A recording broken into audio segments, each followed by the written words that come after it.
बोलो जयकारा बोल मेरे श्री गुरु महाराज की जय।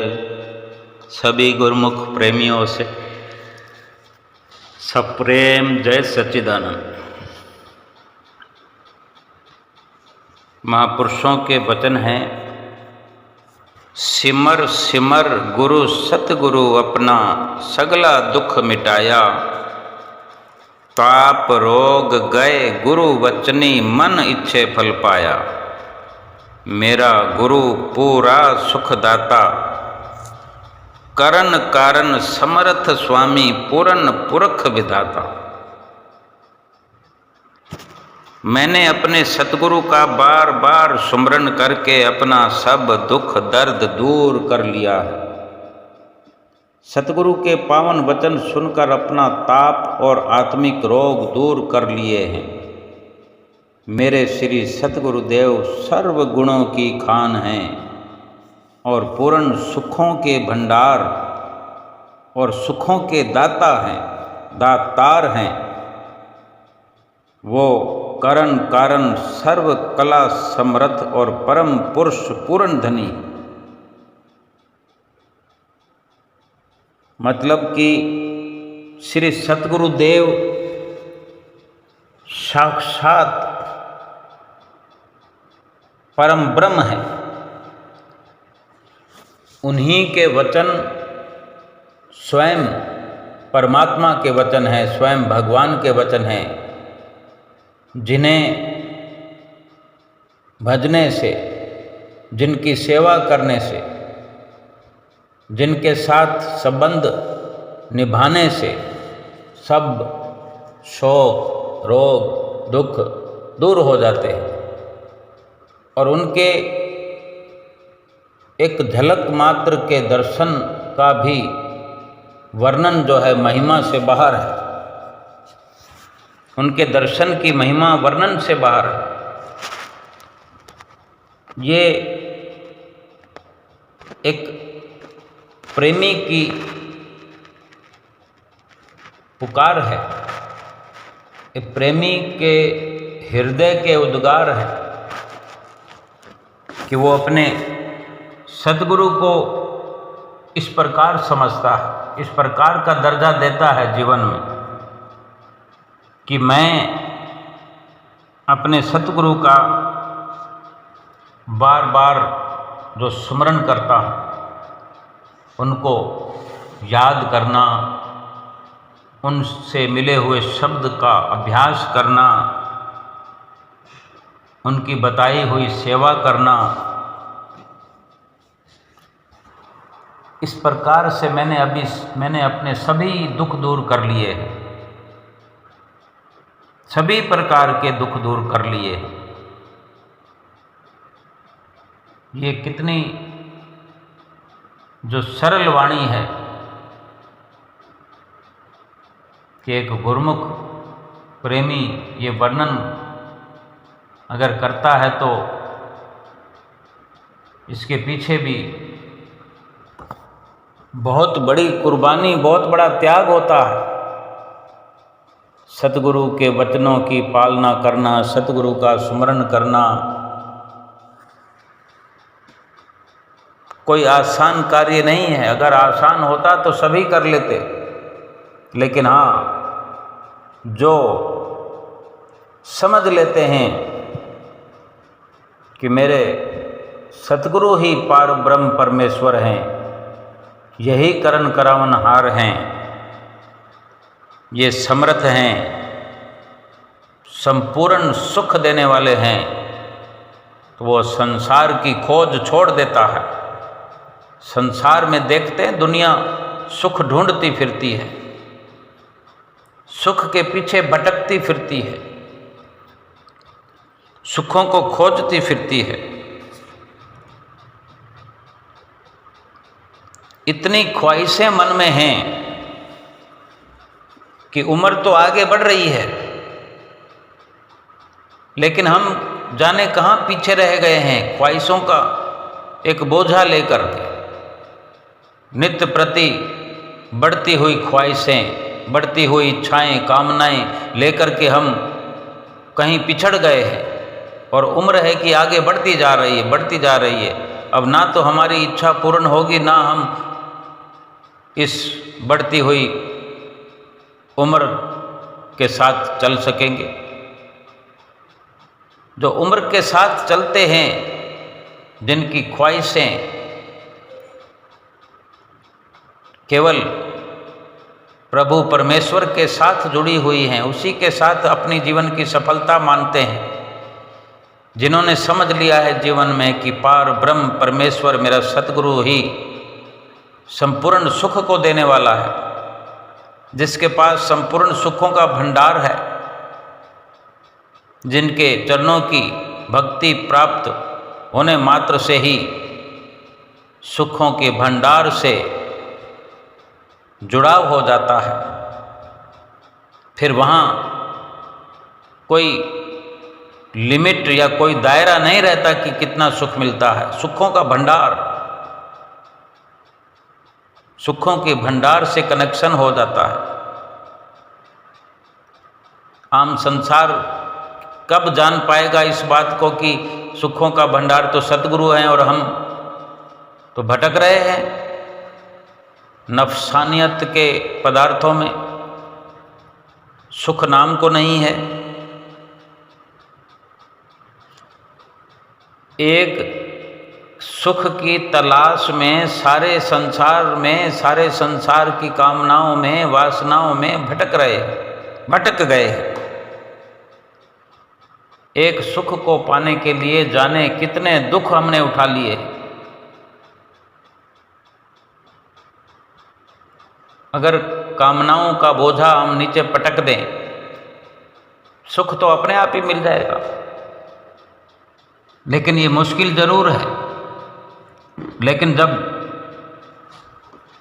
सतगुरु की नज़दीकी मिल जाए, पता चल जाए, ये ज्ञान हासिल हो जाए कि सुख देने वाले सतगुरु हैं, फिर जगह जगह पर भटकने का काम खत्म। एक सुकून की तलाश में जाने कितनी बेचैनियां पाल ली, और लोग कहते हैं कि हम बड़े हो गए हैं, हमने जिंदगी संभाल ली। बड़ी बड़ी डींगें हाँकते हुए हमने देखा होगा, मैं इतनी उम्र का हो गया हूँ, मैं बड़ा हो गया हूँ, मैं उससे बड़ा हूँ, मैं उससे भी बड़ा हूँ। लेकिन वही कहते हैं कि जिंदगी में कुछ नहीं रखा था, जीवन की बाजी को हार दिया है, कुछ नहीं जिंदगी में प्राप्त किया, ऐसा कहते हुए नजर आते हैं। और संसार से जाने का समय आ गया। अगर यकीन माने तो उस इंसान की खोज गलत है, गलत जगह पर खोजते रहे। सुकून की तलाश में अगर कोई बेचैन हो जाए और सुकून न मिले तो कितना दुख होता है। एक सुख की चाह में अगर हजारों दुख प्राप्त हो जाए, कितने अफसोस की बात है।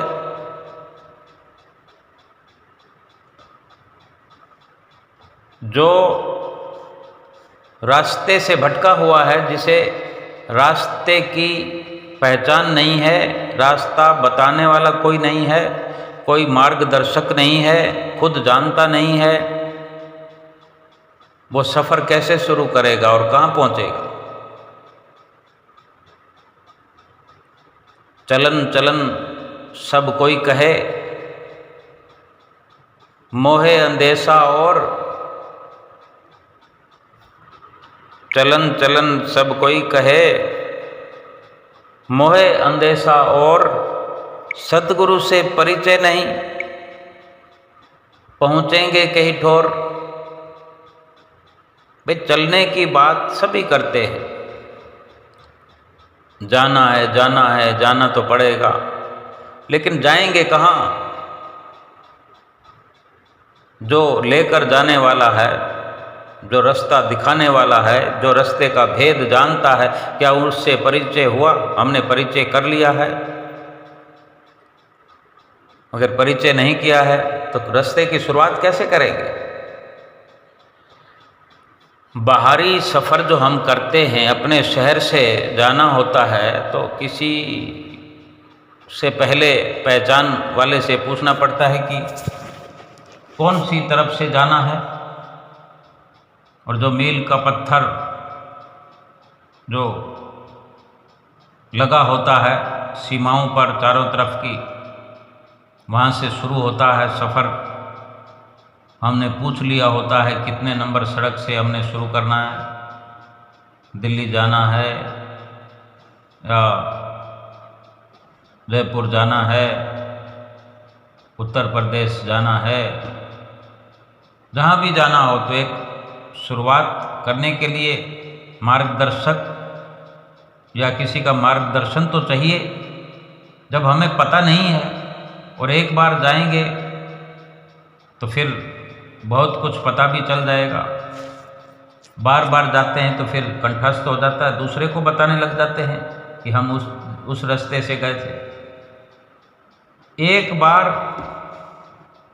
अच्छी प्रकार से रास्ता दिखाने वाला मिल जाए, फिर जहाँ गुमराह होंगे वहीं पर रुककर फिर कोई अच्छा रास्ता बताने वाला मिल जाए, सफ़र आसान हो जाता है। जहाँ भी कोई खुद ना जानने वाला हो, उसके नज़दीक पहुँच कर के गलत दिशा अगर वो बता देता है तो हम कितना भटक जाते हैं, कितनी मुश्किलों का सामना करना पड़ता है, कितना दुख उठाना पड़ता है।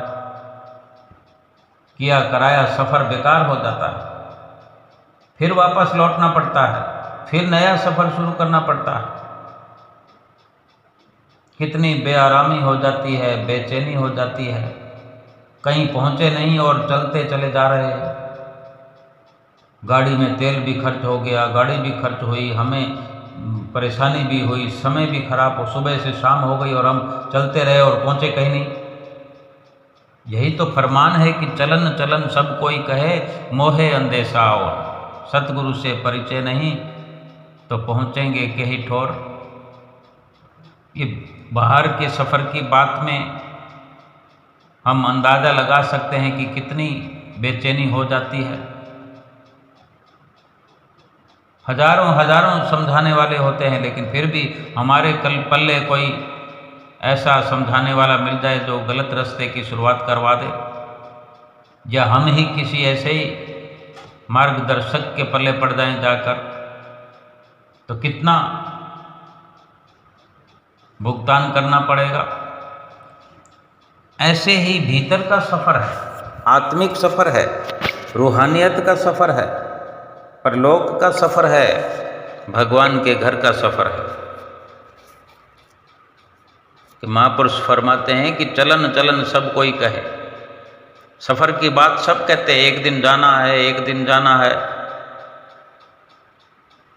लेकिन पता तो होना चाहिए कि कहाँ जाना है। वो सतगुरु से जिसका परिचय हो गया, सतगुरु से जिसने परिचय कर लिया, जान पहचान बना ली, तो सतगुरु से सब कुछ मालूम हो जाएगा। सब कुछ दिशा निर्देश सतगुरु की ओर से मिलेगा कि कहाँ जाना है, किस रास्ते से शुरुआत करनी है, कहाँ कहाँ रुकना है, किस प्रकार से चलना है और किस तरह बेखौफ होकर के अपने मंजिल मकसूद तक पहुंच जाना है। और वो मंजिल मकसूद तो है परमात्मा का घर। और संत महापुरुष कौन है? स्वयं परमात्मा है, पार ब्रह्म परमेश्वर है। यही तो एक सेवक की, गुरुमुख की, एक भगत की आवाज़ है कि मेरा सतगुरु जो है पार ब्रह्म परमेश्वर है। पार ब्रह्म परमेश्वर स्वयं बताए अपने घर का ठिकाना। अब हमारे पास कोई आने वाला है, पहुंचने वाला है, दूसरे राज्य से कोई आ रहा है या रेलगाड़ी का सफ़र करके आ चुका है हमारे शहर में और हमसे वार्तालाप कर रहा है कि मुझे रेलवे स्टेशन से बताओ किस दिशा में आना है। ऑटो वाला कैब वाला, उसको क्या कहना है। आजकल तो बड़ा सिंपल सा, एक बहुत आसान सा रास्ता तरीका है कि सभी पढ़े लिखे हैं, एक नक्शा बना करके मोबाइल में मैप पर वो दिशा निर्देश बना करके उसको भेज दिया जाता है, व्हाट्सएप कर दिया जाता है, और जिसको भेजा जाता है वो ऑटो वाले को, कैब वाले को वो दिखा देता है, और वो अपने मोबाइल में उसको दर्ज करके ऐसी शुरुआत करता है कि गाड़ी अपने आप जगह जगह पर पूछे बिना ही गाड़ी चलती आती है और उस घर के आगे पहुंच जाता है। ये बाहर की व्यवस्था इतनी सुदृढ़ है, इतनी सुंदर है, क्योंकि एक संपर्क जो साधा गया, जो मार्गदर्शन मिला या जो मार्गदर्शक मिला, वो स्वयं सुलझा हुआ है। उसने बखूबी ऐसा नक्शा बना करके भेज दिया और उस नक्शे पर चलता चला आया वो मेहमान, तो सीधा अपने मिलने वाले के घर के आगे आकर रुक गया। ऐसे ही संत महापुरुष जो हैं भगवान का ही रूप है, भगवान का ही साकार रूप है, जिनका संपर्क संतों महापुरुषों से हो गया है, और उन्हीं से जो नक्शा प्राप्त होता है हमें कि इस प्रकार से इस नक्शे पर चल करके परमात्मा के घर पहुंचा जा सकता है। यानी एक प्रकार से कहें कि परमात्मा स्वयं अपने घर का पता बता रहे हैं और चलने का ढंग सिखा रहे हैं, बोलने का ढंग सिखा रहे हैं। सफ़र के दौरान इस संसार में रहने का एक खूबसूरत तरीका सिखा रहे हैं कि बड़ी सुविधा से भरपूर होकर के जहाँ जितना वक्त है हमारे पास रहना भी है और अपने सफ़र की तैयारी करनी है। पूरा वक्त सफ़र की तैयारी के लिए ही मिला हुआ है, और हम तो अगर गफलत में बैठ करके आलस्य प्रमाद निद्रा में वक्त को गंवाते रहेंगे और सतगुरु से पहचान नहीं करेंगे, और पहचान करेंगे तो उनसे ठिकाना नहीं पूछेंगे, और ठिकाना अगर पूछ लिया, उन्होंने बता दिया, तो उस पर चलने की कोई रिहर्सल नहीं करेंगे, कोई तैयारी नहीं करेंगे कि क्या क्या सामान चाहिए, कौन कौन सी तैयारी करनी है, किस प्रकार से बोलना है, किस प्रकार से रहना है, किस प्रकार से सफ़र करना है, तो कैसे पहुँचेंगे। यही संतों महापुरुषों को अफसोस होता है कि सभी अपनी मन मर्जी से ही लगे रहेंगे तो कहाँ पहुँचेंगे, और फिर बड़े धक्के खाएंगे, बार बार भटकते रहेंगे, कभी इधर कभी उधर, यानी 84 लाख योनियों में पहुंचा दिए जाएंगे। फिर तो कभी इस जन्म में कभी उस जन्म में। जीवन की बेहतरी यही है, जीवन की सफलता यही है कि सतगुरु से परिचय जरूरी है सभी के लिए। इस संसार में चाहे भगवान भी समय समय पर अवतरित हुए हैं, सतगुरु के परिचय के बिना, सतगुरु की शरण हासिल किए बिना वो भी अपने लक्ष्य पर नहीं पहुँचे। ये एक मर्यादा है। कुदरती तौर पर स्वयं भगवान ने ये मर्यादा बनाई भी है, और मर्यादा पर चल करके मर्यादा पुरुषोत्तम कहलाए भी हैं। भगवान श्री राम हों, भगवान श्री कृष्ण हों, या समय समय पर जितने भी महापुरुष इस दुनिया में अवतरित हुए, सभी ने इस परंपरा को निभाया है, परंपरा को सुचारू रूप से चलाते रहे हैं और हमारे लिए आदर्श बनाया है कि अगर वो सतगुरु से परिचय के बाद ही आगे बढ़े हैं तो हमें भी सतगुरु से परिचय करना ही होगा। अब हम स्वयं विचार करें कि हमारे लिए कितना मुश्किल है या कितना आसान है, लेकिन भीतर हमारे ये ख्याल पुख्ता हो जाए,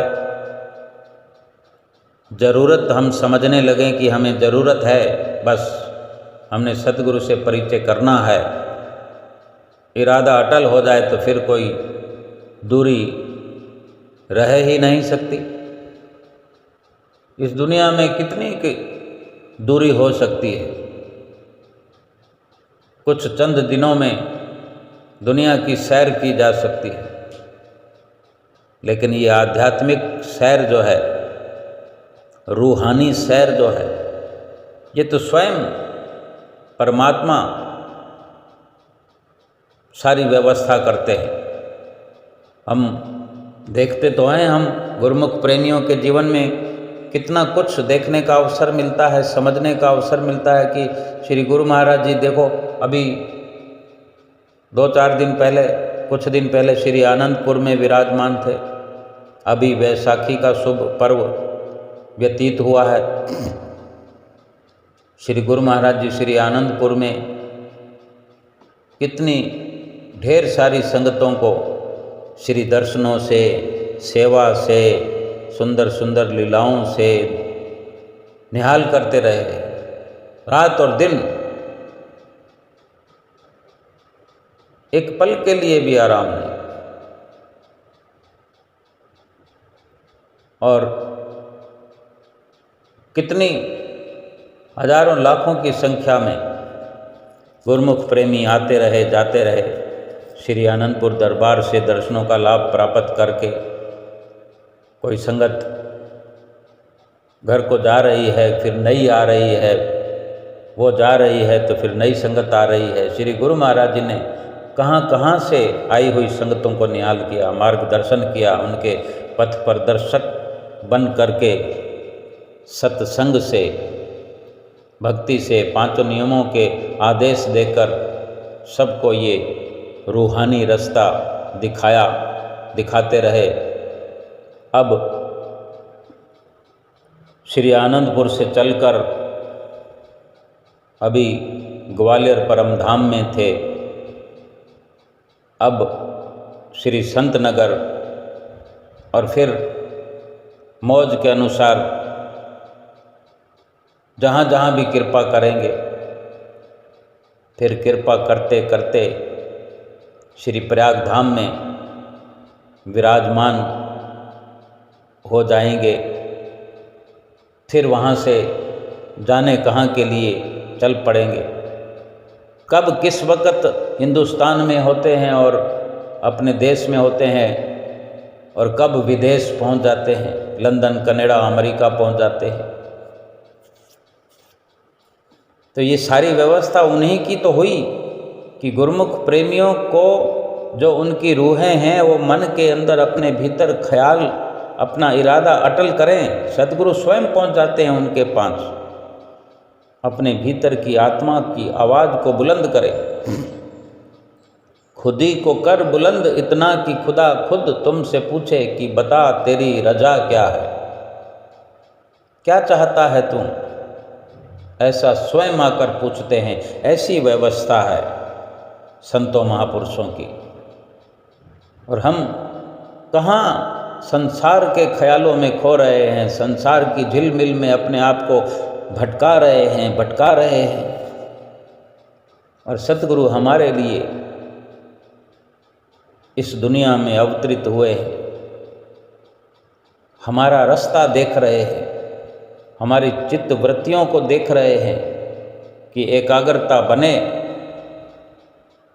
और बख्शिशों के ढेर लगा दे। हमारी ओर से देर है, हमें सतगुरु से परिचय मिल गया है, हम सतगुरु के सेवक हैं। हम परिचय करने के बाद जो हमें मार्गदर्शन मिला